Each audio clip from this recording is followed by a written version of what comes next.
i7 ગુજરાતનો અવાજ। નમસ્કાર દર્શક મિત્રો, i7 ન્યૂઝ ગુજરાતીની સાથે હું છું આપની સાથે પાયલ બામભણિયા। તો જોઈએ આજના મહત્વના સમાચાર। મહીસાગર જિલ્લાના લુણાવાડા મથક ખાતે આઝાદીના પર્વની ધામધૂમથી ઉજવણી। પ્રાપ્ત માહિતી અનુસાર સમગ્ર દેશ જ્યારે આઝાદીના 80મા સ્વાતંત્ર્ય પર્વ ધામધૂમથી ઉજવણી કરવામાં આવી રહી છે, ત્યારે આજરોજ મહીસાગર જિલ્લાના મુખ્ય મથક લુણાવાડા ખાતે આવેલ શ્રી એસકે હાઈસ્કૂલ ખાતે ભવ્ય ઉજવણી કરવામાં આવી હતી। આ કાર્યક્રમમાં શાળામાંથી આગામી સમયમાં નિવૃત્ત થતા શાળાના સેવક સાલમભાઈ પટેલિયા દ્વારા રાષ્ટ્રધ્વજ ફરકાવી સલામી આપી હતી। ત્યારબાદ શાળા વિદ્યાર્થીઓ દ્વારા દેશભક્તિના ગીતો, નાટકો, નૃત્ય રજૂ કરવામાં આવ્યા હતા। આખું વાતાવરણ દેશભક્તિના રંગમાં રંગાઈ ગયું હતું।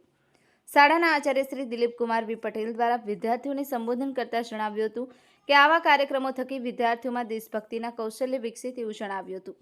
આ કાર્યક્રમમાં મોટી સંખ્યામાં વિદ્યાર્થીઓએ વાલી ઉપસ્થિત રહ્યા હતા। લુણાવાડા કેળવણી મંડળના પ્રમુખ મુનેન્દ્રભાઈ પટેલ દ્વારા વિદ્યાર્થીઓની વાલી તથા શાળા પરિવારને અભિનંદન પાઠવ્યા હતા, જ્યારે શાળાના આચાર્યશ્રી દ્વારા આખા કાર્યક્રમ કરવા બદલ સૌ શાળા પરિવારનો આભાર માન્યો હતો। i7 news Gujarati, Mahisagar.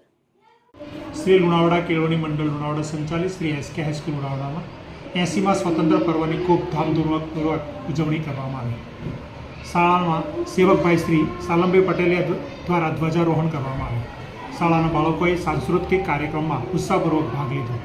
અત્યારે જે લુણાવાડા શહેરની અંદર માહિતી ખાતા દ્વારા જાણવા મળ્યા તે મુજબ કે રોગચાળાની દહેશત છે, તે માટે વાલીઓને સૂચન કરી જાગૃત કરવામાં આવે કે બહારના ખાણીપીણીમાં ખૂબ જ ધ્યાન આપે, પાણીના પ્રત્યે પણ જાગૃત રહે અને બાળકોને રોગમુક્ત રહી શકે તે માટે માહિતી આપવામાં આવે। અત્રે હાલમાં આ શાળામાં આવો કોઈ કેસ નોંધાયેલો નથી, પણ અમે સાવચેતીના પગલાં લીધા છે અને જેથી કરીને બાળકો ભોગ ના પડે। અસ્તુ, જય ભારત, જય હિન્દ। આપનું નામ સર?